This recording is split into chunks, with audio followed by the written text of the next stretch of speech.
Assalamualaikum warahmatullahi wabarakatuh.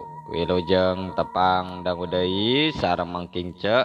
Alhamdulillah kanggo dinten ayeuna tiasa nepangan deui.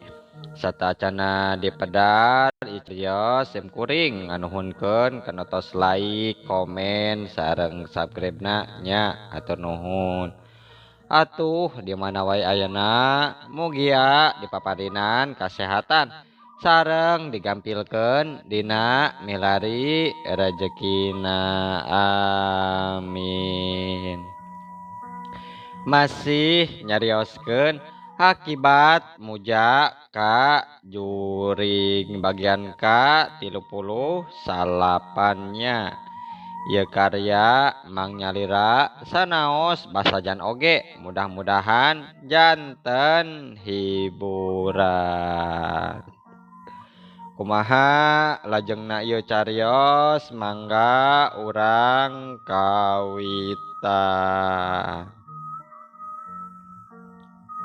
Harita oge Nyi Boros watingkir gancang cengkat bari nyarita ka bapana. Hapunten putri ama jigana bae danget ayeuna mah moal sapagodos pamendak abdi sareng ama. Ceuk Nyi Boros watingkir kituna teh angger hatena kaketegan nempos sikep anakna saperti kitu. Raden Purajagat langsung muraleng paneutepna bari ngemu amarah. Aeh Boroswati nanahaon ta teh bat ngomong kitu ka ama. Hapunten sateacana ama salira tekenging bendu wireh waleran abdi danget ieu baris nguciwakeun kana manah ama. Pokna deui Nyi Boros watingkir nenangkeun geteran hatena. Nya arek kajawab mah kumaha hideup wae. Boroswati pok geralisankeun atuh ka ama. Hayang ngadenge kana kaputusan ti diri hideup teh kumaha. Manah abdi teh tos masket ama Kakang Asep.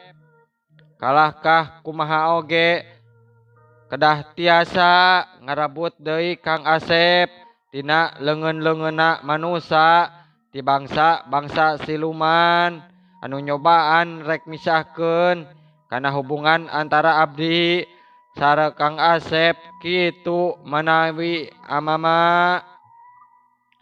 Aeh Boroswati hidup bet nyarita kitu. Yeuh sarua we jeung arek ngabangkang ka ama kitu teh sabab ama kaasup nyoba mutuskeun hubungan hidup jeung si Asep sarta alesan ama teh yeuh tamikeun mun hidup kudu ngarandapan deui cilaka. Jadi ingetkeun Boroswati di luar musuh teh yeuh leuwih kuat leuwih hebat di antara tilu musuh nyaeta aya 2 ratu Nusarakti Madraguna pangartina oge hiji jalma teu kurang hebat pangartina. Hidup mah moal jelas moal mampu ngungkulanana. Ama ayeuna mah teu satuju hidup rek ngudag-ngudag si Asep kitu ceuk Raden Purajagat tina mangsa cumaritana mungguh ngageleterkeun pangaruh tina rupa kaparasaan diantarana aya kakeuheul kasedih sareng karunya gumulung jadi hiji ras nempo nasib anakna. Tapi abdi teh ama tos buleud patekadan hoyong ngarebut Asep ti pihak musuh. Kumaha bae carana ama pokona mah sapinuhna we ama. Cek Boros watingkir deui nembalan kalayan nambalahan amarah Raden Pura Jagat. Boroswati, nah maneh teh teu beunang disabaran kitu teh, teu beunang dipikanya kudu jadi kolot. Hapunten abdi ama, hapunten. Kadieu sing deket Boroswati, muhun, mangga ama, mangga. Tapi karek oge salengkah maju, ujug-ujug aya salabar jungkel gedebut kituna. Aduh, tobat ama nyeri, nyeri. Nyi Boros watingkir ngajerit maratan langit. Ngoceat maratan jagat nalika awakna dibantingkeun ku ingkang rama ti jarak 3 lengkah deui awakna neunggar bata sata rikna. Atuh buguh wae nu araya didinya reruwaseun kabeh jeung sentar waktu nempo rajana ngamuk ka putri tunggalna. Sedangkan permasuri kilat permata cerik tetegaeun nempo anakna disiksa ku ramana teh, tapi permasuri teh teu bisa nangtukeun sikepna sanajan ngabela kanu jadi anak lantaran iwalti raja atuh nu boga wewenang jeung kawasa di karaton.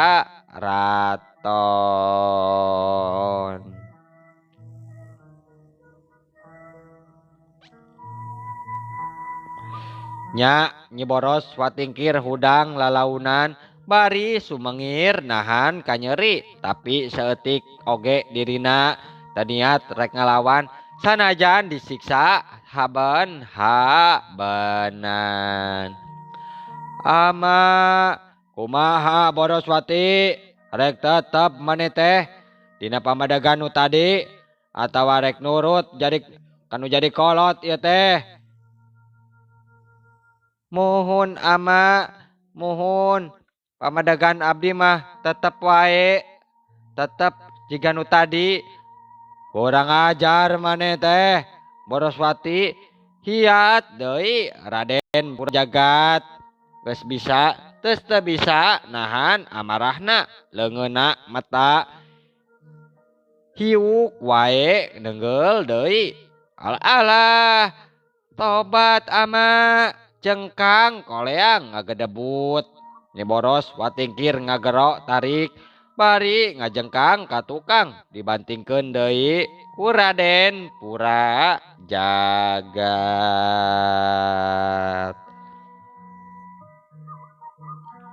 Ngan barang rek ditimpah deui harita kaburu di halangan manten ku permasuri. Permasuri kilat permata nu ngaguk-guk cerik bari nyekelan 2 suku ingkang raja lantaran keukeuh tetega hatena ningali budak hiji-hijina teh disiksa nepi ka boborot getih.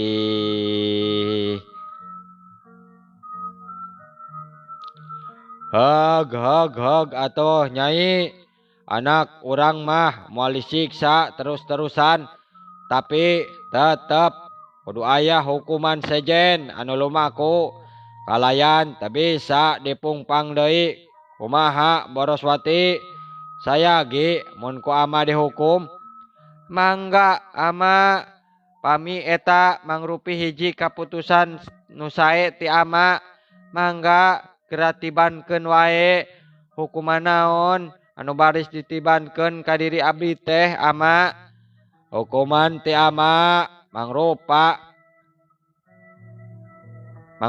sapa tilapa Boroswati, wayahna hidap ti detik ieu kudu jadi lutung tur nyorang hirup di alam manusia jadi lutung saestuna sarta bakal narima rupa-rupaning ujian anu kawilang berat. Cek Raden Pura Jagat leuwih ngageter sorana. Tetega sabenerna mah atuh manehna nyapa nu jadi anak malah jeung ngecelakeun Cimata. Nyi Boros watingkir oge sarua harita ngaluarkeun Cimata terus dirangkul ku indungna. Teh hatena mah pada nalangsa sabab kaputusan raja teh jelas moal bisa diongget-ongget deui.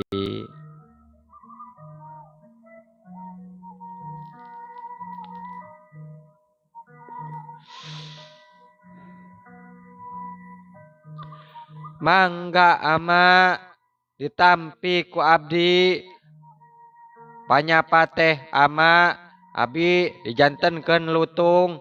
Mangga ama geura jantenkeun wae lutung ayeuna.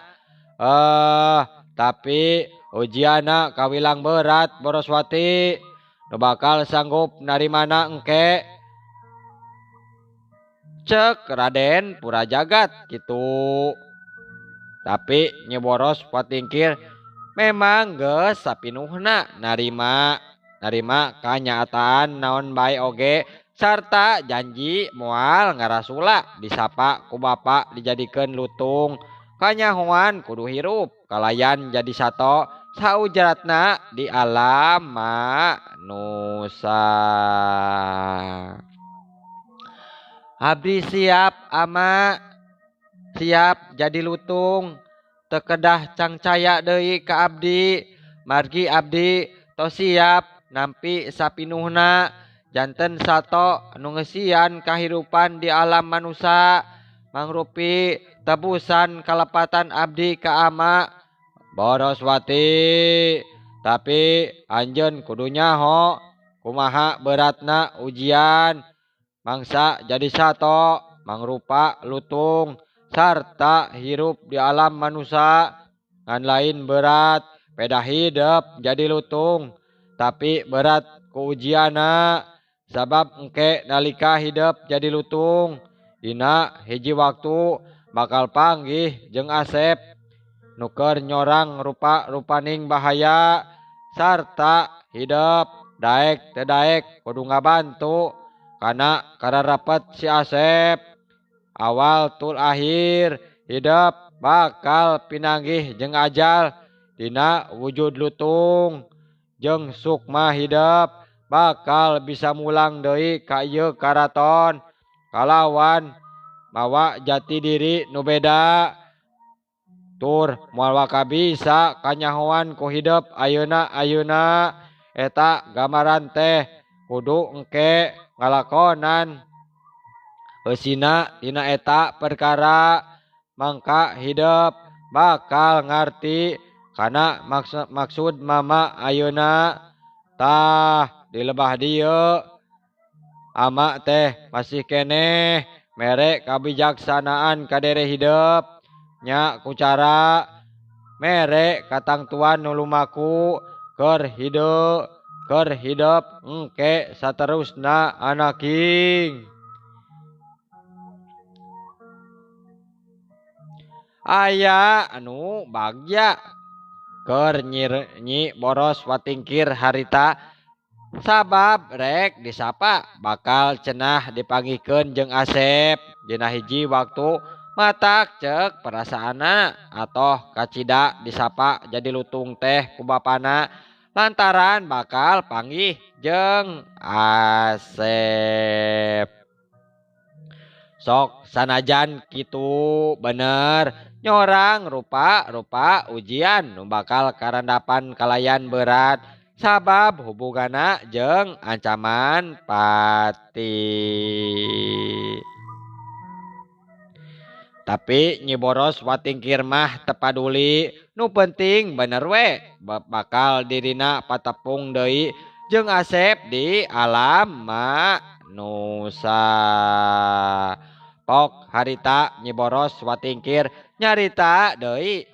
Mangga ama abdi siap nampi ujian naon bae engke sanaos bahaya naon bae nu ngancam Kakang Asep ka abdi pasti bakal dipayunan sareng dibantu ama. Yakin Mane teh yakin? Yakin ama moal kaduhung ieu teh. Moal ama moal kaduhung abi mah heug beral kaditu Boroswati geramuyang dina wujud lutung sakedet netra di luar keraton ngadadak aya kilat ngaburinyai nyamber badan Nyi Boros Watingkir disusul ku sorak ngabaledag lir upama gelap tarik na keranan sarta di jero keraton kiwari ngajentul monyet gede alias lutung buluna kandal jeung warnana hideung meles teu kaselapan ku bulu warna sejen panonna borkom irung demes bibir cemeng calawakan tur sanggeus ngaluarkeun sora sakumaha biasana lutung ngagerem harita ngan sakilat lutung hideung ngabelesat jirimna ngiles ninggalkeun keraton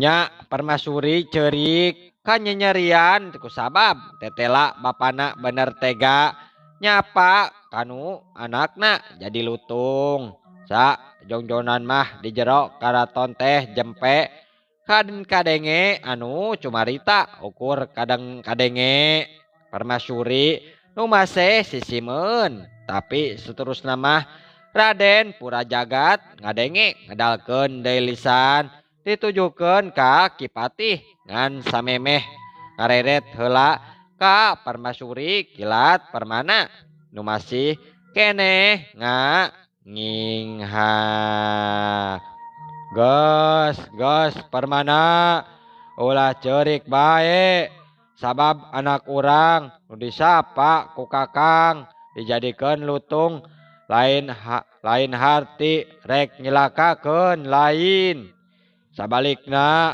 rek disalametkeun tina bahaya pati tah sarta ayeuna kula rek minta tulung ka Andika Kipatih gulung-gulung nyaeta pikeun ngaping anak kula ti kaanggangan ku cara nyamur jadi lutung kumaha sanggup jeung bakal daek kira-kirana Patih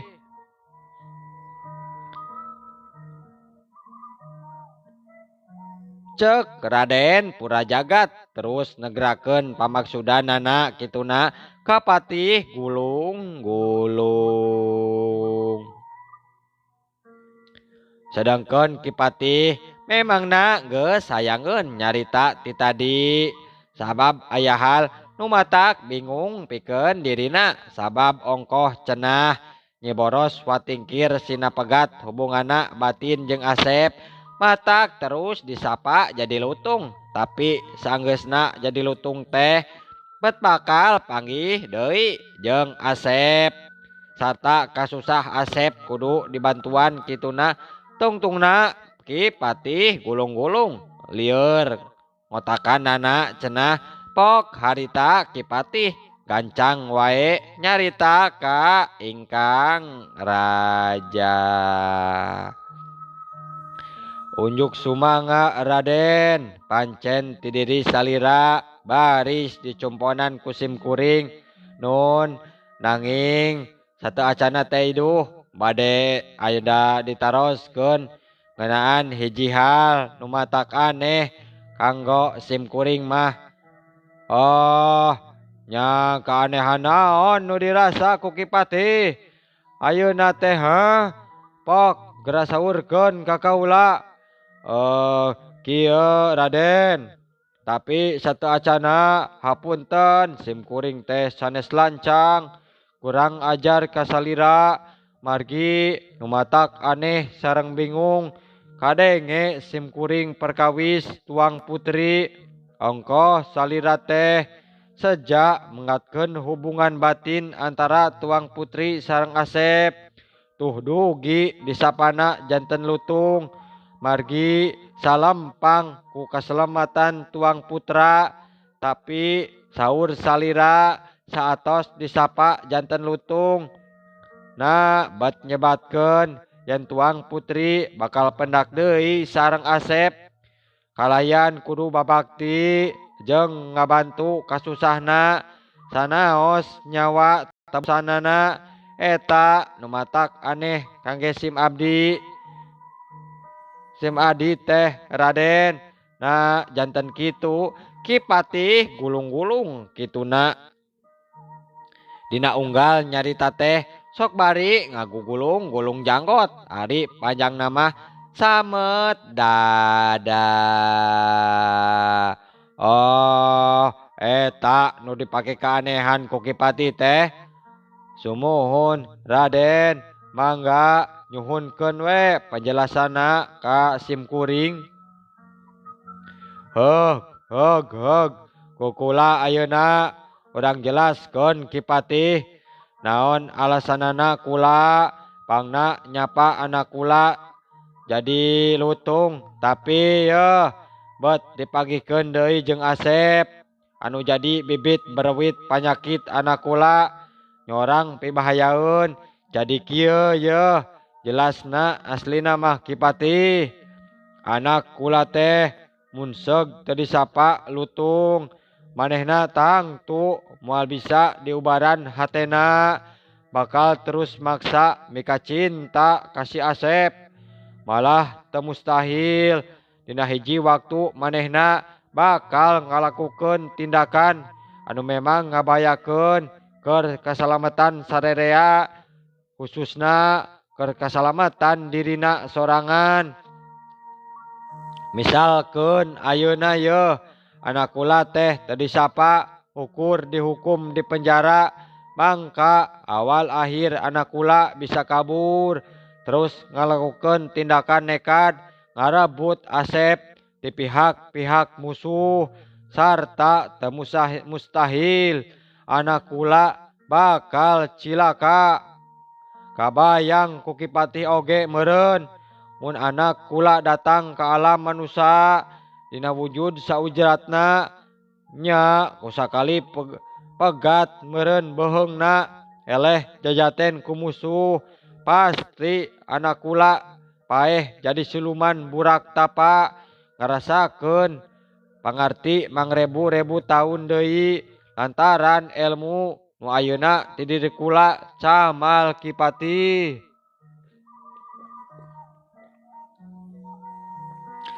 Sedengkeun ayeuna anak kula disapa jadi lutung bakal aya dua kemungkinan.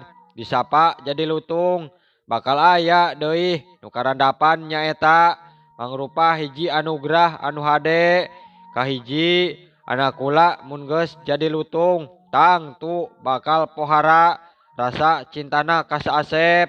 Atuh dia silih bantuanana oge engke ngan saukur antara perasaan manusia jeung sato kitu Ki Patih. Tur lambat laun hate anak kula leungit rasa kacinta ka Asep lantaran ngarumasakeun kodratna sato. Ari Asep apanan manusia mustahil bogoheun ka sato. Tah ku kituna sapanjang engke anak kula babarengan jeung Asep bakal aya robahna mimiti paripolah jeung sikep. Terus engke mun seug anak kula diparengkeun aya nu maehan dina wujud bagong dina wujud lutung tangtu sukma anak kula bakal salamet balik ka ieu karaton. Sabab anu paehna mah ngan ukur bungkus atawa raga injeman. Tah kitu Ki Patih nu jelasna mah ngarti ceuk Patih kituna teh. Oh ngarti Raden, ngarti sareng waktosna seep cenah. Aduh mohon nya waktosna kabejeng seep.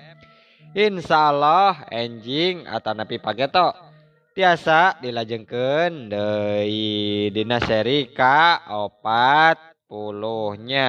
Mangking ceuk ngaturkeun wabillahi taufik wal hidayah. Wassalamualaikum warahmatullahi wabarakatuh.